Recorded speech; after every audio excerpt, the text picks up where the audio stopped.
Next, we are looking at a line graph. A line graph is a way of displaying a frequency distribution. Each category gets a dot, and the height of each dot represents that category's frequency. The dots are then connected by lines, and then if the x-axis of a line graph represents time, then the line graph is referred to as a time series graph.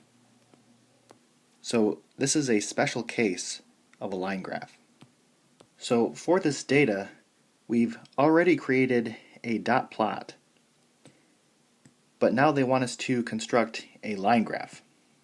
And first I'm going to draw my axes. So these are my axes.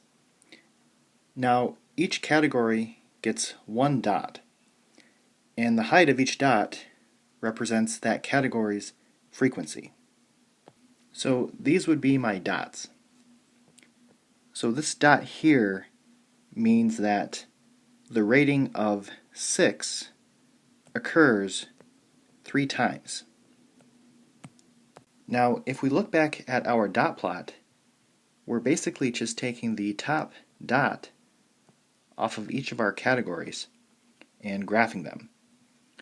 And then we graph the dots at 0 for these categories. So the last step is just to connect these dots by lines. And this would be our final line graph.